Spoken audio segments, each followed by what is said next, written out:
Membiarkan. Membiarkan.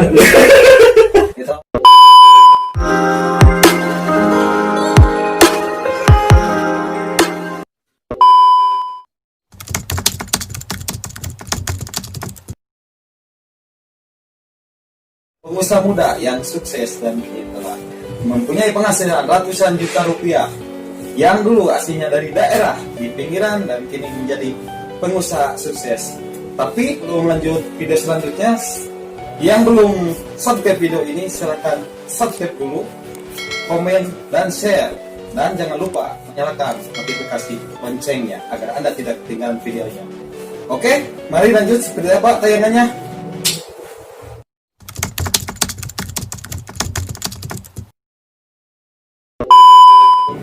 Saya Gina Permana, asli warga Tasikmalaya ya, aslinya orang kampung. Dari Tasik itu jauh lagi ke pedesaan pedalaman. Kalau nyari di peta itu nggak ada.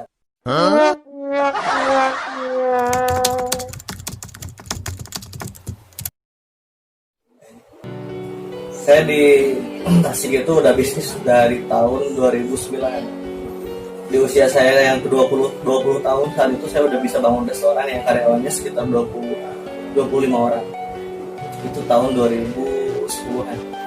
Nah, sampai 2013 saya masih punya usaha restoran, dan dari 2014 ke sini saya mencoba untuk bisnis kuliner di kota lain kayak di Bali, di Purwokerto, di Bandung, di Jakarta, di Depok.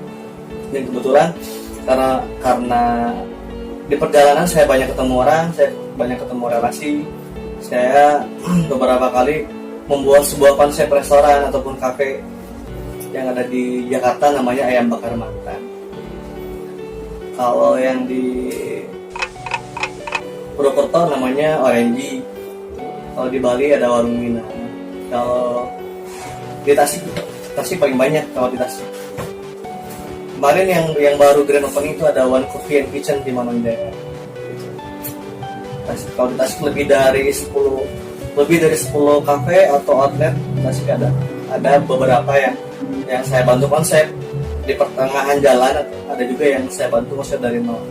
Nah sekarang ini di samping saya ada 2 layar dengan sebuah logo Optima ya.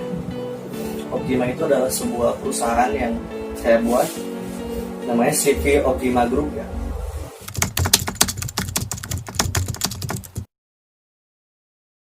Oke, modalnya dari mana nih pertanyaan? Mau usaha, mau bisnis, tapi modalnya dari mana? Bingung. Oke, zaman sekarang itu modalnya itu adalah kemauan ya sebetulnya. Kalau uang itu bisa dicari, tapi kalau nggak ada kemauan susah itu. Udah nggak bisa gerak, udah stuck ya. Apalagi kalau masih muda udah nggak ada kemauan, udah ke laut aja gitu ya.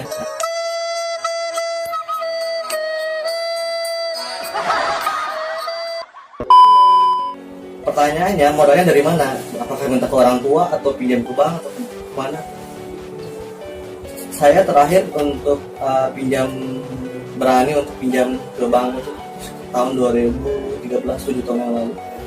Sejak saat itu saya benar-benar memaksimalkan skill, kemampuan dan pengalaman yang saya punya. Sekarang bisnis itu banyak kan tanpa modal. Contoh, saya punya Wijaya Advertising ya. Ada misalkan pesanan huruf timbul akrilik senilai 30 juta. Pasti kita kan ngajuin DP-nya, uang mukanya. Dari uang muka 50% itu 15 juta itu udah menutup semua bahan baku dan operasional. Sisanya itu tinggal keuntungannya aja. Nah itu kita ngeluarin modal. Kita beli bahan baku dari uang muka, dari DP. Kita beli bayar yang kerja dari uang muka juga. Kalau misalkan kita nggak mampu buat bayar yang kerja bulanan, kita bisa bayar freelancer. Banyak orang-orang yang mau kerjanya dibayar harian aja. Jadi kita nggak ada beban bulanan. Oke, terus untuk masalah bisnis Gunggung ya, Gunggung Coffee, Juice and Shake, saya berani nge-franchise kan. Kenapa? Karena saya nggak punya modal untuk buka banyak. Gitu. Jadi solusinya ya saya akan franchise kan ini bisnis. Gitu. Kenapa saya percaya diri untuk nge-franchise kan? Karena memang saya udah 10 tahun bergerak di bidang kuliner, apalagi di bidang bar, minuman, makanan. Saya udah minimal udah banyak pengalaman di resep-resep minuman gitu. Jadi ketika saya coba ini minuman enak dan ini layak untuk dikembangbiakan gitu.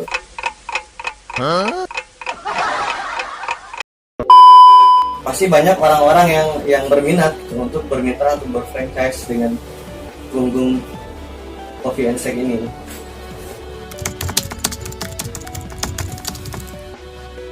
Nah, jadi gini, saya bisa usaha sampai sekarang, sampai bertahan sampai sekarang dengan omset ya 50 sampai 100 juta sebulan.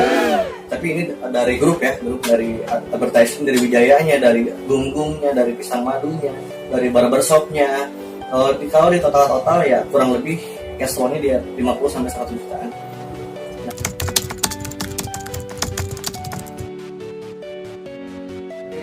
Kalau harapan saya untuk teman-teman perjuangan mungkin ya, tentu teman-teman seusia saya atau misalnya teman-teman yang masih pada muda yang baru keluar sekolah atau lulus kuliah,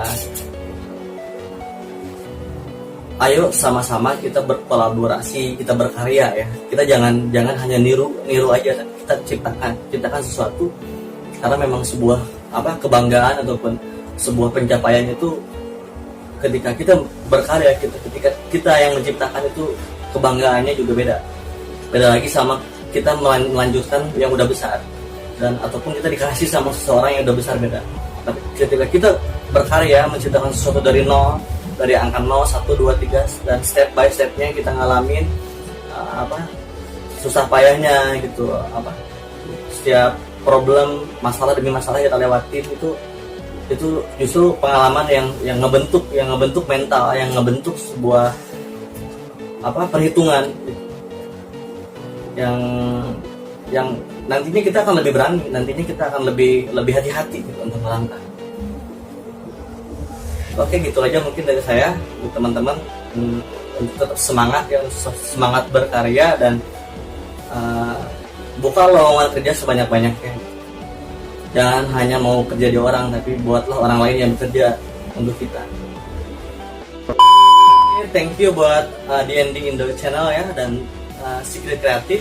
Jangan lupa like and subscribe videonya di channel ini.